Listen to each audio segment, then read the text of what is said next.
கர்த்தருடைய பரிசுத்த நாமம் மகிமைப்படுவதாக. 20/7/2026 திங்கட்கிழமை, புதிய நாள், புதிய கால வேளைக்காய் கர்த்தர் நன்றியோடு துதிக்கிறேன், ஸ்தோத்திரிக்கிறேன். இந்த நாளுக்கான கர்த்தருடைய வார்த்தை 3 யோவான் 11 பிரியமானவனே, நீ தீமையானதை பின்பற்றாமல் நன்மையானதை பின்பற்று. Dear friend, do not imitate what is evil, but what is good. கர்த்தருடைய நாம் மகிமைப்படுவதாக. நன்மையானதை பின்பற்று என்கிறதான வார்த்தைகளிலே சில நிமிடங்கள் ஆண்டவருடைய வார்த்தை கேட்டு இந்த நாளையும் நம்மையும் கர்த்தருடைய கரத்தில் ஒப்பு கொடுத்து நாம் இணைந்து தேவ சமூகத்திலே ஜெபிப்போம். சங்கீதம் 14:3 சொல்கிறது, எல்லாரும் வழி விலகி ஏகமாய் கெட்டு போனார்கள், நன்மை செய்கிறவன் இல்லை, ஒருவனாகிலும் இல்லை என்பதை குறித்து தான் வேதம் நமக்கு சொல்லுகிறது. எல்லாரும் தீமைகளை பின்பற்றுவளாய் மாறியிருக்கிறார்கள். ஆனால் வேதம் சொல்லுகிறது, தீமையை பின்பற்றாமல் நன்மையானதை பின்பற்று என்று சொல்லி.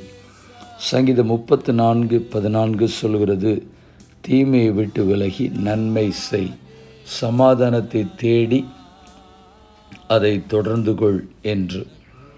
மத்தேயு 5:44 சொல்கிறது, நான் உங்களுக்கு சொல்லுகிறேன், உங்கள் சத்துருக்களை சிநேகியுங்கள், உங்களை சபிக்கிறவர்களை ஆசீர்வதியுங்கள், உங்களை பகைக்கிறவர்களுக்கு நன்மை செய்யுங்கள், உங்களை நிந்திக்கிறவர்களுக்காகவும் உங்களை துன்பப்படுத்துகிறவர்களுக்காகவும் ஜெபம் பண்ணுங்கள். லூக்கா 6:35 சொல்கிறது, உங்கள் சத்துருக்களை சிநேகியுங்கள், நன்மை செய்யுங்கள், கைமாறு கருதாமல் கடன் கொடுங்கள், அப்பொழுது உங்கள் பலன் மிகுதியாயிருக்கும், உன்னதமானவருக்கு நீங்கள் பிள்ளைகளாயிருப்பீர்கள். நன்மை செய், நன்மை பின்பற்று, கர்த்தருக்கு ஸ்தோத்திரம், நன்மை செய்யுங்கள் என்கிற வார்த்தை தான் நன்மை செய் நமக்கு திரும்ப திரும்ப சொல்லுகிறது. அப்போஸ்தலனாகிய யோவானும் நிருபங்களை எழுதி சொல்லும் பொழுது சொல்லுகிறார், நீ தீமையானதை பின்பற்றாமல் நன்மையானதை பின்பற்று. ஆம் பிரியமானவர்களே, ஆண்டவர் நம்மை தீமை செய்யும்படியாக உருவாக்கவில்லை, நன்மை செய்யும்படியாகத்தான் ஆண்டவர் நம்மை உருவாக்கி இருக்கிறார். ஒருவேளை தெரிந்தோ தெரியாமலோ நம்முடைய வாழ்க்கையில் தீமையான காரியங்கள் வந்திருக்குமேயானால், நம்மை ஆட்கொண்டிருக்குமேயானால், அவைகளை விட்டு விலகி ஆண்டவருடைய வழியில் நடந்து நன்மையை பின்பற்றி நம்மால் முடிந்த நன்மைகளை மற்றவர்களுக்கு செய்வதற்கும் நாம் முயற்சி எடுப்போம். கர்த்தருக்கு ஸ்தோத்திரம். கர்த்தர் தாமே உங்கள் ஒவ்வொருவரையும் ஆசீர்வதிப்பாராக. கண்களை மூடி நாம் ஜெபிப்போம்.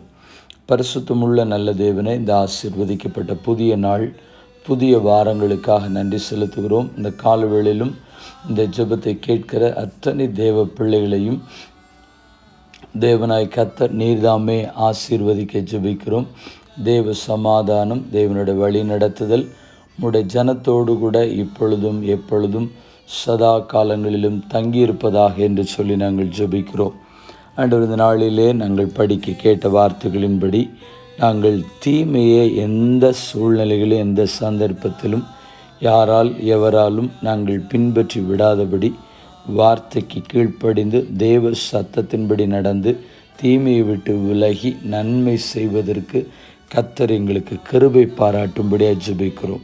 ஒருவேளை அறியாமையின் காலங்களை கர்த்தர் மன்னிக்கவும், ஆண்டவர், ஒருவேளை எங்களை அறியாதபடி எந்த சூழ்நிலைகளிலும் தீமையான காரியங்கள் எங்களை ஆளுகை செய்யாதபடி, ஆட்கொள்ளாதபடி, மேற்கொள்ளாதபடி கர்த்தர் காத்துக்கொள்ள தேவனுடைய தயவின்படி தேவ கிருபையினாலும் நாங்கள் அநேகருக்கு எங்களால் முடிந்த நன்மைகளை செய்ய, கிறிஸ்துவிற்கு நற்கந்தங்களாய் காணப்பட, ஆண்டவரே கர்த்தருக்கு ஸ்தோத்திரம், எங்களுடைய நற்கனிகளை மற்றவர்கள் பார்க்க, நற்பண்புகளை மற்றவர்கள் அறிந்து கொள்வதற்கு ஏதுவாக அது நிமித்தம் கர்த்தருடைய நாமம் மகிமைப்பட நன்மைகளை செய்ய எங்களை தாழ்த்தி ஒப்பு கொடுக்கிறோம்.